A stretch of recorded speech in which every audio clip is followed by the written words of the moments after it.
বেলডাঙ্গা থানার মহেশপুর তাতলাপাড়া এলাকায় মৃত পরিযায়ী শ্রমিক আলাউদ্দিন শেখের বাড়িতে গেলেন সাংসদ ইউসুফ পাঠান। রবিবার সকালে বেলডাঙ্গার বিধায়ক ও দলীয় নেতৃত্বকে সাথে নিয়ে পরিযায়ীর বাড়িতে যান ইউসুফ পাঠান। কথা বলেন পরিযায়ী পরিবারের সদস্যদের সাথে, আর্থিক সহায়তাও তুলে দেন তিনি। ইউসুফ পাঠান জানান, পরিযায়ীদের সুরক্ষা নিয়ে আমি আগেই চিঠি করেছিলাম। এটা খুব দুঃখজনক ঘটনা। পরিবারের শিশুদের পড়াশোনার দায়িত্ব নেওয়া হবে।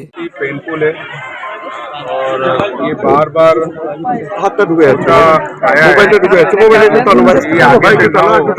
इसके लिए अभिषेक बनर्जी ने भी बात किया है और मैंने भी इससे पहले लेटर लिखा था कि बेलडंगा, बैरामपुर और जितने भी माइग्रेंट वर्कर्स है उनके साथ जब वो बाहर काम करने जाते हैं तो उनके साथ गलत व्यवहार होता है तो वो न हो, क्योंकि ये हमारे देश के नागरिक है और अपना पेट और अपनी रोजी रोटी कमाने के लिए बाहर जाते हैं स्टेट के, और वहाँ पर जाके वो दूसरे स्टेट के लिए भी ग्रोथ का काम करते हैं, उनके डेवलपमेंट का काम करते हैं। ये हमारे देश के नागरिक है, इनके साथ ये गलत व्यवहार नहीं होना चाहिए। मैंने यही कहा कि ये बहुत पेनफुल होता है जब भी ऐसा इंसिडेंट होता है और ऐसे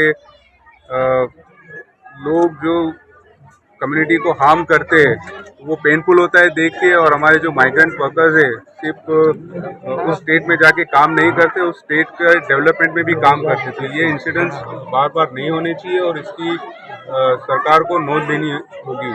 मैं यहीं पे था, मेरे ख्याल से आप लेट पहुंचे हैं।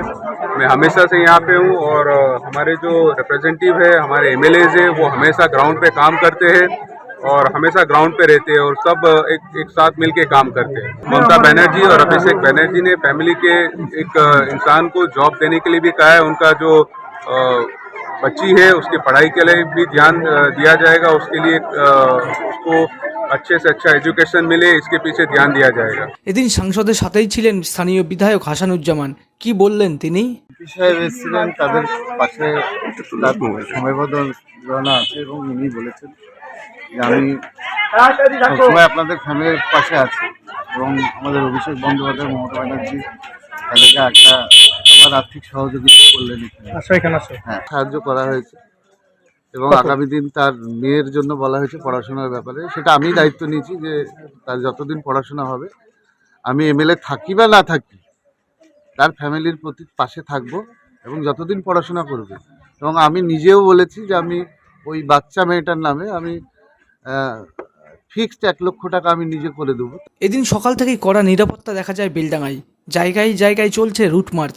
এসপি নেতৃত্বে বেলডাঙ্গা ও রেজিনগর থানা এলাকার বিভিন্ন জায়গায় চলছে পুলিশি টহলদারি। আমরা এমনি নর্মাল রুট মার্চ করছি। কালকে যে ইস্যু ছিল ওরা একদম ও সিচুয়েশন এখন অনেক কন্ট্রোলে আছে। আমরা যে ঝামেলা করেছিল সবাইকে সোশ্যাল মিডিয়া দেখে দেখে চিহ্নিত করে আমরা 30 জনকে তুলে আমরা পাঠিয়ে দিয়েছি। আজকে 8-9 জনকে রিমান্ডে নিচ্ছি। সিচুয়েশন একদম নর্মাল আছে। বেলডাঙ্গাতে কোনো অসুবিধা নেই। রেজিনগর আমি এ পর্যন্ত আসলাম, তো এই জন্য একটু ঘুরে যায়, একটু দেখে নিই এরিয়া কীরকম আছে। এখন সব ঠিক আছে, কোনো অসুবিধা নেই।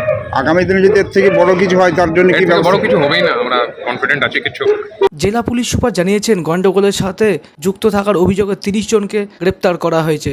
তাদের মধ্যে কয়েকজনকে হেফাজতে নেওয়া হবে। মনমোহিনী হেলথ কেয়ার, স্বাস্থ্য সেবায় অটুট শ্রেষ্ঠত্বের শিরোপা।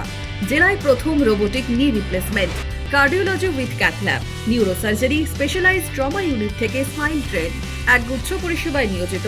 Manmohini health care, quality care with personal touch, Baharampur শিল্প তালুক।